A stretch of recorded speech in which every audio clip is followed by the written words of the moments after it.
What's up guys, it's the Xclusive here, and today I'm going to be reviewing the game Blood Knights on the Xbox family of consoles. This game released on the Xbox 360 on November 1st, 2013, and it is currently available to play on the Xbox and Xbox Series family of consoles via backwards compatibility. It is also currently available for purchase for the price of $9.99 US on the Microsoft Store. This game was developed by Deck13 Interactive and published by Kalypso Media. Blood Knights is an isometric action role-playing game, or RPG, where you control a soldier named Jeremy, who is actually a captain of the Holy Order that fights vampires, in his quest to protect the Blood Seal from falling into the vampire's hands.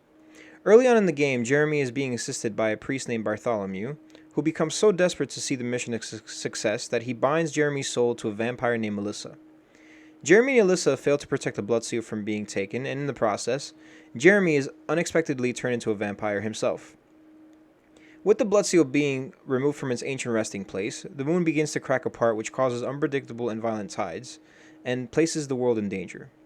Due to Jeremy's failure and him having been turned into a vampire, the priest, along with another member of the Holy Order named Costello, decide to abandon both Jeremy and Alysa inside the ruins and leave them for dead.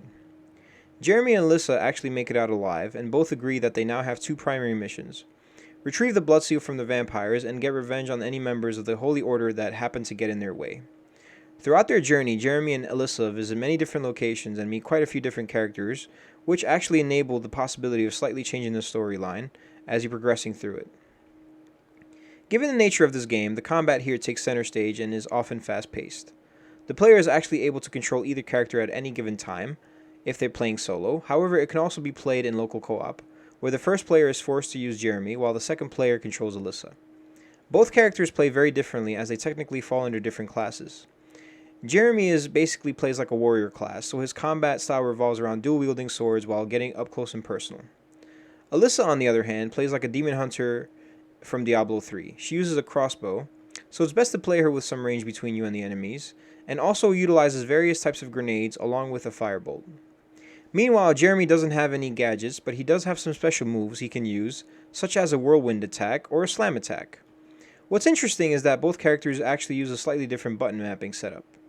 Jeremy uses the X button to conduct basic attacks, while Alysa uses the right bumper to shoot her crossbow, and she can also obtain a special repel power later on in the game, which is maps to the X button.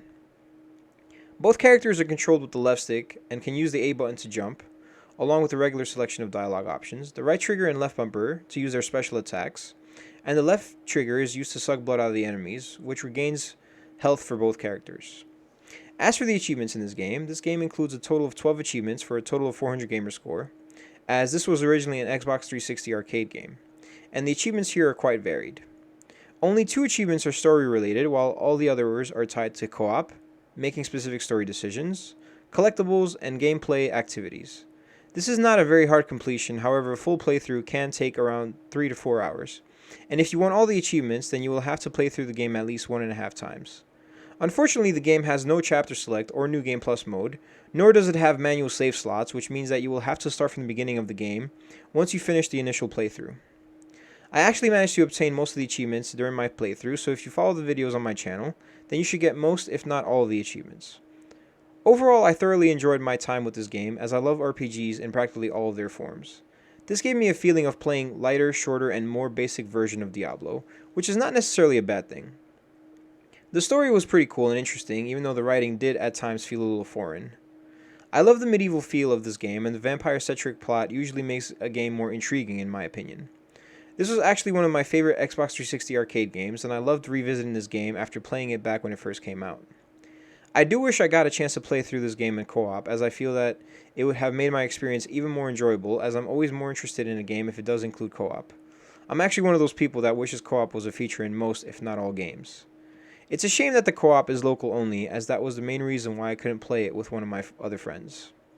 With that being said, I do feel that this game is worth picking up at its current price, as what's included is justified, and anyone that enjoys RPGs, especially when they're of the isometric kind, should be able to find something that makes this game a little bit enjoyable. The game may not appeal to some people due to how dated it looks, along with some of the dated systems and mechanics it has, as opposed to some of the more modern RPGs. But I think that if you enjoy playing isometric RPGs, then you'll most likely enjoy what this game has to offer. This has been my review of Blood Knights on the Xbox family of consoles. If you've enjoyed this review, please feel free to like, comment, subscribe, and check out the rest of the content on my channel, along with a full playthrough of this game as well as others.